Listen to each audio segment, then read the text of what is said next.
It's time for another pretty controversial review. See, nearly all of the big name reviewers out there gave Sega and Obsidian Entertainment's latest espionage role-playing game, Alpha Protocol, not just bad, but terrible reviews. I've got to say, my opinion on the game is completely different from what seems like everyone else's.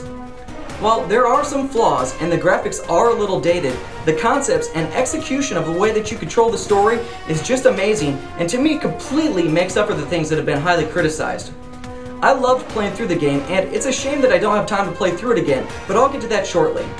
Released this past week for the Xbox 360, PS3, and the PC, here's Alpha Protocol.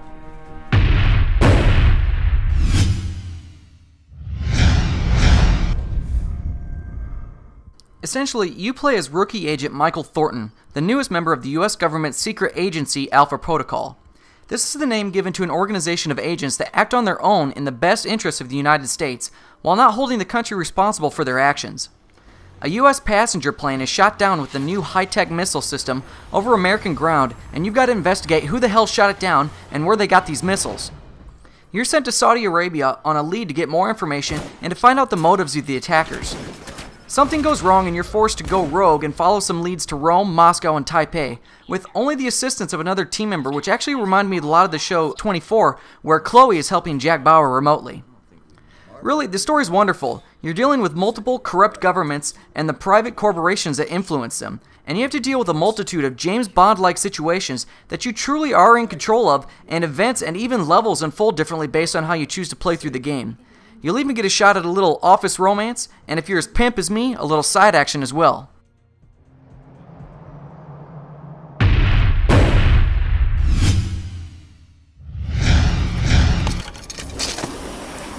The full game on normal difficulty took me about 15 hours to complete. The thing is, I only witnessed one of the game's multiple dramatically different endings.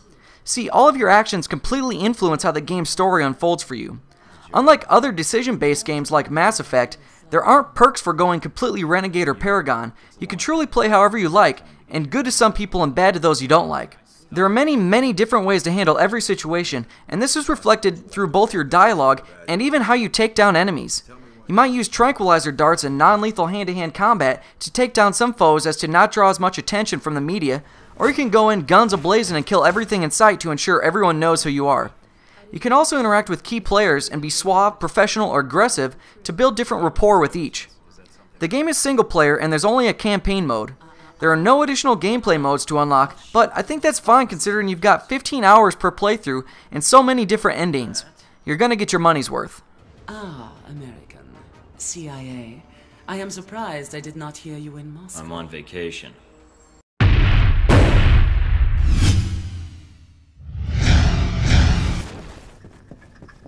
While there are many elements of an RPG, a third-person shooter, and a stealth assassin game, the most important gameplay mechanic to me was how you can truly affect the outcome of the story via your dialogue choices and combat actions. If you want to be a suave womanizer, you have the ability to, though it may not work in your liking with all characters. Some react more in your favor if you're professional, and some enjoy you being honest and angry with them.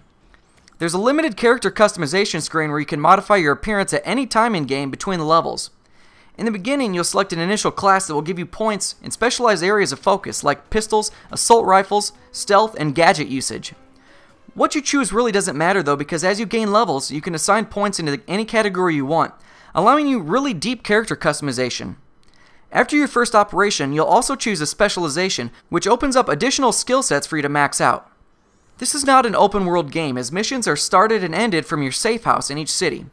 As you interrogate individuals, read emails, and watch the news, new missions will unlock for you, and not all of them will always be available. The order in which you choose to play the levels will also affect the remaining missions, as your actions in one may or may not affect later levels.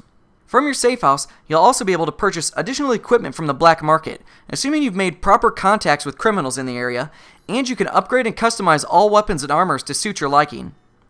Finally, you're going to run into a ton of mini-games which can get kind of repetitious early on, including hacking computers, picking locks, and overriding security systems. So, you've got a wide variety of gameplay mechanics, but you've also got to remember that this is an RPG at heart, which means the combat isn't going to feel like a true shooter or stealth assassin game, and if you keep that in mind, you should have a pretty damn good time.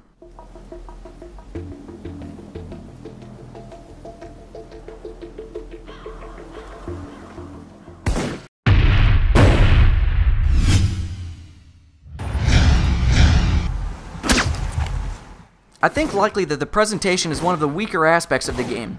While the voice acting is pretty decent, the sound effects are rather mediocre, and the graphics look a bit dated. You're presented with a wide variety of environments to traverse, and some look significantly better than others, but lots of the time, you're simply going to be looking at boring and dull structures. If the graphics are more important to you than gameplay, this likely will be a title that you'll want to pass. In addition, there's a lot of bad texture popping, frame rate issues, and even glitches.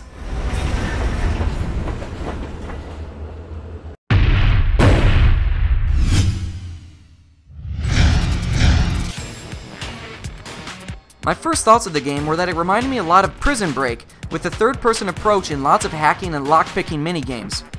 There are a few glitches here and there, and overall the graphics are rather bland, and while the AI is sometimes pretty retarded, the gameplay can still seem rather challenging.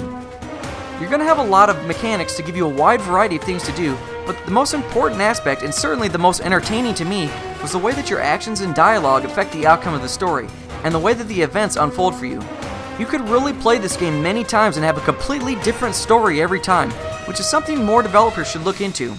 The story is really interesting and it's cool to feel like a spy, but I'd likely have to say this is a title you should rent first before buying. While I thought Alpha Protocol was a great game, it seems the general consensus of the community of reviewers at the least think that it's shit. Check it out, let me know what you think. Was IGN right, or do you agree with me? Leave your questions and comments below. Check out the full write-up, screenshots, and gameplay footage over at ZeitgeistGameReview.com. Stay up to date by following me on Twitter, and check out my other channel, Zeitgeist Other, for gameplay footage. Don't forget to subscribe and press the thumbs up button. Thanks for watching.